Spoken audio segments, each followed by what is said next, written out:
We all know how Amazon works. I bought a craft kit from their site a few weeks ago, and because I did that, they started sending emails with all of the other craft kits they thought I should buy. And you know what I did? I bought them all. So now I have a desk full of craft kits that I want to try so you don't have to. If you're not new to my channel, welcome back. If you're new, welcome. My name is Paula, and let's see how creative I can get with all of these. So, what do you say I start by showing you all of the kits I got before jumping into creating something with them? I got 12 craft kits in total. These are all of them. And I have to tell you right off the bat, I chose 3 that I'm not gonna even open. I'm just going to donate them to the Children's Hospital because these don't really give me much room for me to be creative. They're super to the point, meaning it's like halfway done and gives me little room to color outside the lines, if you will. The 3 next boxes, I wasn't even sure of what they were. I really just tried to quickly add to cart and check out with little browsing to see where this experiment would take me.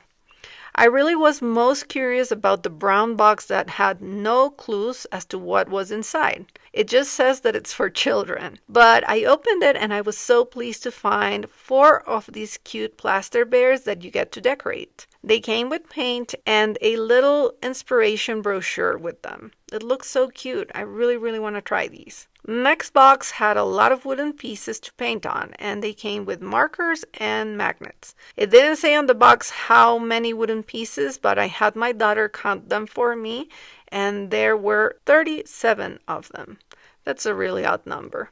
But I was excited by these very simple shapes because I have so many paint markers that I think would be fantastic to use on them. Last box of this group, when I opened it, I realized much like the first group, it's too straightforward. You get the shapes and you put the foil on the adhesive part, so there's really not much room for me to be creative, so that one I'm going to donate as well. Next is this paint your own lamp kit. It comes with a little cat shaped lamp, the paints, and some gem stickers.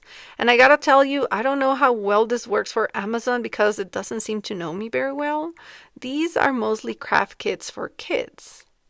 Or actually, maybe that means that Amazon knows me too well and knows all I want to do is have permission to play like a kid with craft kits. I don't know. I want to let out my inner child to play and justify it. Then we have a pouring kit. I really love pouring. It's really freeing and fun. And this kit has a plaster unicorn, some glitter, glue, and the paint. Now we have a magnetic mini tile art kit. The box was pretty heavy. I kind of got thrown off by those first squares I got out from the box. I thought those were it and I was wondering what was heavy. And then I realized there are actual ceramic tiles in here too. Next we have the shell painting kit, and I think it's funny that it includes a lot of colors of foam clay because I would never thought about combining the two. It also came with googly eyes, glitter, and then of course the shells, which I was disappointed because they're kind of small. But I thought it could be fun since I've never painted on seashells before. I also got this kit that involves resin. Pretty straightforward, has everything you need, and it's super aesthetic. And finally, we have this National Geographic Paint Marble Craft Kit. I was happy to open it and see it comes with a tub to do the marbling in. It has paper, paint, and nice instructions. And then I saw it. 6 hours? 6 hours? What? I did not plan for that. I was worried I didn't have the tub for this, but I never thought it would take 6 hours. Okay, time to start making something. First thing I wanted to do was the cat lamp, which for some reason I thought was going to be more like a pouring thing as well, but no. Like we saw, it came with its own little paint pot set. We've all seen this type of paints, and before judging if they're bad or not, I wanted to test them. I tried the first muted color and it went on extremely transparent and light. So then I tested a stronger color, the fluorescent pink, and again it's super light. It doesn't even cover at all. Of course, I was going to give up completely on the paints from the kit, so I brought in my regular acrylic craft paint, tried it, and it didn't cover the surface either. It's weird that this paint also doesn't cover it at all because this is not smooth plastic. It has a little bit of a rough texture to it. I was puzzled and thinking about what to use on it when I realized maybe they don't want you to cover it completely because it is a lamp after all. So I actually used the included paints and I covered the whole thing and took the plastic thingy off and turned it on, and yeah, it makes sense that they don't want it to be too dark. So I just gave it an extra layer of paint because I wanted it to be a little darker. And for that, I did switch brushes to one of my own because the brush that came with the kit was a little hard and was actually scraping the first layers of paint that I did. And here's how it's looking, and you can see on the box too, it's not really like full coverage that they show. It's kind of uneven, just like the result I got, which was growing on me, to be honest. I did have a crazy amount of paint left over since I only used the one color, so stick around because I'm going to share with you my plan for all these leftover supplies towards the end of the video. The hot pink was looking cute, but I thought my cat needed something extra, and I did want to use the craft kits as a launching point for my creativity. So I decided to give my cat like a sunset aesthetic. So I started drawing some clouds on it with paint markers, using pastel colors kind of close to purple and pink. When I had all of the clouds on, I started to draw a face on it, but then I decided I wanted to add a crescent moon, which is one of my favorite symbols, and some stars all over the design. Then back to the face. I painted its ears, gave it some rosy cheeks and eyelashes, and because I am trying to use everything in the kit, I took some of the gem stickers and I put them on its neck to form a collar. Oh, and I forgot to share, I did spray it with a layer of varnish to keep the paint on, because it did seem like it could scratch off if I didn't. The adhesive on the gems wasn't great and a couple started to pop out, so I decided to add a little bit of my own glue so the gems will stay in place. And here's the result from that first craft kit, and I actually love how it turned out. I don't think you can get the detail from the clouds with the included paint, but I would probably get this one again. I like that it lights up, and I really love the final result, which made me excited to move on to the next one. Wanted to play with the resin now, since I've never done that before. And I really wanted to do this crescent moon, although it was pretty straightforward. Like I said, I love a crescent moon. This little kit comes with literally everything you need, even plastic gloves it seems, which I didn't use. The 4 pearlescent colors are gorgeous, but in an impulse I chose to paint my whole moon with this purple because purple has become the color of my channel, which got chosen almost like an accident. I needed some cardstock for backgrounds for some videos one day, and the little craft store I went to only had a couple of colors, and the purple was the one I liked the most. So I got a bunch of those, and they are in my videos and also in a lot of my thumbnails. So when it came to choosing a color palette and designing a more professional identity and logo for the channel, purple was there so that everything I've done before would tie in. And purple is not my favorite color, but I like it a lot. It kind of goes well with everything. And it also gives me a sense of peace, so I'm happy with purple. When I was done, I thought I would add a little bit of pink and try to do a little bit of a gradient, but it was a mistake trying to add it on top. If you want to use more colors, you definitely need the white background of the plaster for it to work best. Still, I liked it and continued to paint the edges and wanted that gold rim on it for sure. Then it was time to choose the glitter for the resin. I definitely did not want to use all of the colors, so I chose just a few of them and went ahead and mixed the resin following the instructions. My dog popped in for this part. Maybe it was the smell of the resin, I don't know why. She was super curious. Mixed everything well, and right at the end I decided to add a little bit of the gold glitter just to tie it better with the gold edge I had painted. I let it rest for 5 minutes like the instructions said and poured on. The thickest glitter just kind of stayed at the bottom. All of the stars were just there at the bottom.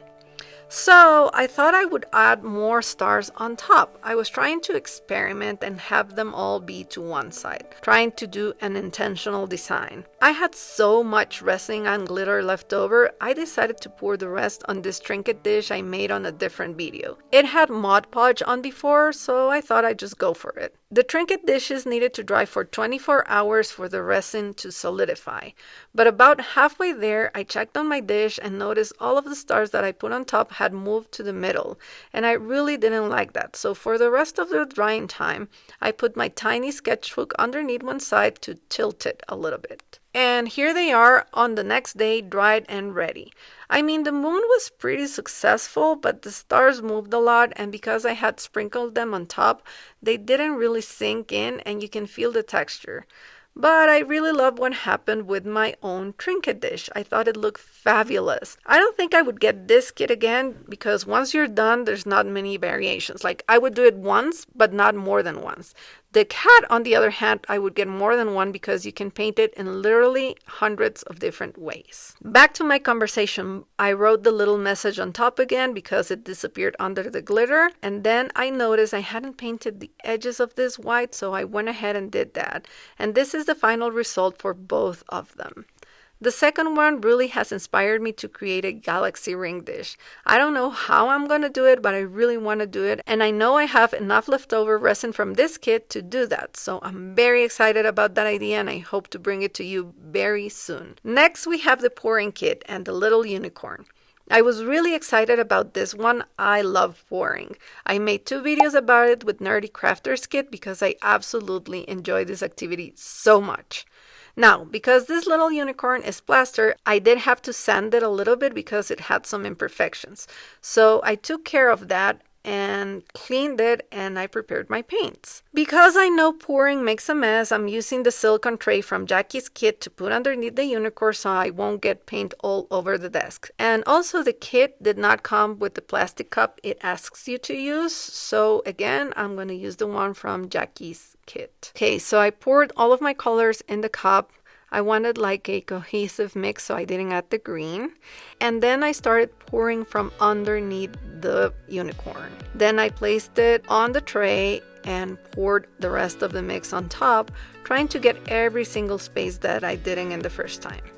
I also used this little thing too to kind of drench it a little bit more in the areas where I saw there was no paint. And to follow the instructions, I did sprinkle it with some glitter before letting it dry.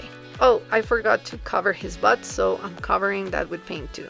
The kit did come with gloves and a protective plastic mat, so you don't have to stress, you can use that to protect your surface. But luckily I had the trays from Jackie's kit, so I'm just gonna move it from the puddle onto the clean tray so it doesn't stick to that leftover paint. And here's how it looks dry. As you can see, I did miss an area underneath, but that's okay. I don't think anybody would notice, and here's the leftover paint that creates such a satisfying peel. I mean, this is a pretty straightforward activity, but to take it to the next level, I'm just going to decorate my pony a little bit with more paint. I tried using the paint from the kit again, but when it's not poured, it comes on super clear on top of the pouring. So I brought my alcohol markers in to paint the unicorn. I wanted to keep the colors in the same family as the body, so I started with yellow, creating a gradient to pink for the mane, and purple to pink for its tail. After finishing that, I used the dark purple to draw the eyes with some tiny eyelashes, and here it is. Pretty simple and straightforward, a cute little unicorn. Next is the magnetic tile kit, and as we saw previously, it does come with everything you need to make your designs. Even a little instruction manual showing you how to draw some things. My daughter told me I look like the girl in the box. I definitely hope so. All of this makes me so happy. The tiles were actually super dirty and nasty, so I had to clean them off before starting. After doing that, I drew a design with my pencil, and I don't know why the first thing that popped into my mind was drawing a love bug. So that's what I'm doing. My little bug is peeking out, and as you can see, it's a butterfly because I added its wings in the back. Like I said, we're gonna give the paints in each kit a chance, so I'm gonna start using those first. And it's definitely a disaster. They don't cover anything at all. It was really bad. So I thought I would try the paint markers again, and they work perfect for this. It's like ideal. But again, I'm gonna keep these little pots of paint and show you what I do with all of them at the end of the video. Back to the paint markers on the tiles. I was having lunch with some of my friends and our kids yesterday, and my friend's 8-year-old son was telling us that he really wanted some Posca markers. So my friends were asking me about the different options of paint markers, and I told them the same thing I'm going to tell you now. Brand you choose depends on what you want to use them for. As you can see, the Artex brush markers are working great on these tiles, but I think maybe the type of markers that you shake and pump like the Poscas or the Hoo would probably be better because they would only need one layer of paint. And for an 8-year-old, I would definitely not get that type of markers because you do have to shake and pump them. And that's a recipe for something getting permanently stained. If you shake the marker without the cap, stains. If you push down too much or too hard, spilled paint. So brushes are friendlier for kids, I think. Now, if you're gonna paint, say, terracotta pots, then the brush ones will do poorly. So if you don't know which markers to get, let me know in the comments what do you wanna use them for, and I'll give you a suggestion to the best of my abilities and knowledge now that I've tried a lot of brands and a lot of different pens. Okay, I'm done with my marker rant that, again, nobody asked for, and my butterfly too. Sorry for that.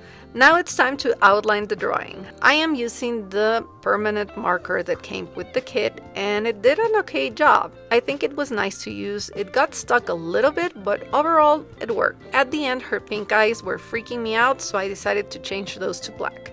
And also painted the unfinished edges, which were not that appealing. So that's my first tile done, and because I truly enjoyed the process, I wanted to make a couple more. And because I had that puddle of paint from the pouring just drying next to me, I thought I would just dip one of the tiles in it to see how that worked. And I also tried to dip a shell from the seashell painting kit. While those dried, I cleaned another tile and I decided I wanted to paint a little Pooh Bear on it since he's my favorite character. I really wanted to have Pooh somewhere on my shelf space. I started painting. For the background, I tried a light purple, then dark purple, then back to light. I wanted to have mini hearts, very subtle mini hearts too, so that's why at first I used a similar color, but then I painted them an off-white because you could not see them. I outlined it and I was so happy with it. It's so cute. For the last tile, I wasn't really sure what to draw, so I went into a post I had on my community tab for ideas and chose this one. Thank you so much for helping me. So I'm drawing a little kitten with a cherry in the same style I did the Pooh Bear. I wanted them to match. Kitten also has a light background with tiny hearts on it. When it was done and dried, I wanted to outline it, but for some reason the fine point pen wasn't flowing anymore. It seemed dry. So I tried the opposite side of the nib, and that was terrible because the result was super thick and ugly. I left the marker rest for a little bit and then it started working again. Not perfect, but well enough. So I finished the cat with the liner, and then I had to go back in with all of the paint markers to fix all of those thick lines. So yeah. This little kitten also needed a bunch of layers to be finished. Last step was to draw the facial features. I wanted it to match Pooh, but it looked too much like Hello Kitty. So I changed the scale of the eyes, and here are all 3 tiles, and here's how the one with the paint dried. I don't know why a part of it dried with a rough texture, so I didn't love that, but had to try it. Now I had to glue the tiles to the magnetic backings, which was pretty simple. You just have to peel and put something heavy on top of your tiles so they would adhere well. I really like how all of these turned out, and I still have 8 more tiles, so maybe I'll just make a set with those and an extra video. I just need a theme. We'll see. Now to the next craft kit. So it took me 2 days to go through these kits, and this was the morning of the next day. I knew I had to do it first because 6 hours, so I had the tub ready pretty early in the morning with the water and the thickening solution powder. I had to mix one of the envelopes for 2 minutes, trying to get rid of as many clumps as I could. Then let it sit for 6 hours, and supposedly the leftover clumps were going to disappear. So 6 hours and a lot of crafting later, I was back to this. As you can see, there were still a couple of clumps, so I mixed them again and I could feel the difference of the water. It's It's not water anymore, it's like medium, definitely thicker. Following the instructions, I had paper towels at the ready to put my paper on. The paper and the colors. So, I started to add color as the instructions stated, 1 drop at a time. I wanted to start simple with only 2 colors and tried to let them expand by themselves, and then swirl them to mimic a flower. Put the paper on top, and after a couple of seconds I peeled it off. And it was very heavy with the solution, but I thought it looked cool, so I was really excited for this first result, so I was ready for my second try. Now I wanted to try a gradient of the 3 warm colors again, so I added more drops of each color on diagonal rows. I was allowing them to expand on their own without mixing them. Paper on top, peel it off, and this one I had a lot of leftover paint in the solutions. The instructions said that if this happened, I could use a scrap piece of paper to put on top and absorb the colors. So I tried that and it was a slimy mess, so I decided I wouldn't be doing that again. So I just mixed it a bit and added more colors, the same 3 again. And I did the swirling technique where you just move the tub side to side. And here's the result from that one. I will give you a better look at all the paper at the end. But still there was a lot of paint floating there. Instructions also said to try to remove it with the included pipette. That was better, but I still couldn't get all of the paint out. Now I wanted to use the red that was left over along with purple. I swirled the 2 colors by moving the tub, and I liked how it looked, so I put the paper on top, and I actually was very happy with it and the traces of yellow and orange it had. I was still having so much fun with this, I don't know why, it's really interesting. After all of those papers, I did not know why I had so much color left over from the purple and the red and why it was looking so grainy. But now that I'm going over the footage and editing, I realized it's probably because I needed to shake each bottle of color before pouring in the drops. It did say something about shaking. At that moment though, I did not realize this, so I kept adding colors. Now I was going for full rainbow. Added the color, swirled it by moving the top and using the stick, paper in and out. Now the solution was really stained, so I just added more color. I could also feel and see the quantity getting lower. I wanted to try to add a little color and swirl it dramatically. Removed a little bit of the grainy parts with the pipette, popped some bubbles, and in it went. Peeled it, and I was really excited about the less saturated result. Last one, and I tried the little amounts of color again, same swirling of the tub, and pulled the last one. Done. Here are all 7 that I was able to make with that amount of solution. I moved them to my studio floor to dry since it's all covered with plastic anyhow. And a few hours later, here's how they dried. The first 3 are definitely the most successful, but then the rest, the excess paint sort of puddled and it looks brown and messy. But I like parts of the super colorful ones, so I decided to use that part somehow.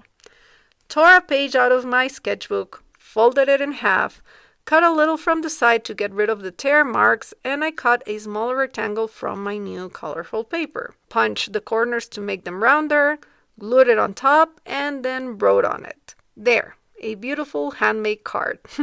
Now I wanted to use one of the nicer papers too, so I ironed it a little bit to get it flat again and started to draw. This paper said frozen strawberry lemonade to me, so I drew a little penguin holding a lemonade cup. I was going to paint it completely with paint markers, but the white wasn't cutting it, so I used some acrylic paint for that part. I didn't want the penguin to be black, so I used dark gray, and as you can see, for some reason the white paint was cracking, so I had to paint several layers of it to get it to look smooth. Maybe it was reacting to the ink from the marbling. For all the other parts of the drawing, I did use the paint markers, and on the cup I decided to leave a small area unpainted so the swirling could be part of it. I liked making a tiny part of the background connect to the character. Then I just had fun painting all of the little details, and finally I outlined everything with one of my ink pens. Rosy cheeks to finish it, and here is my little penguin having a cup of lemonade. Next is the shell I dipped in the paint because it was dry too, so I thought I'd tackle the shell painting craft kit next. But sadly, I had run out of time to film.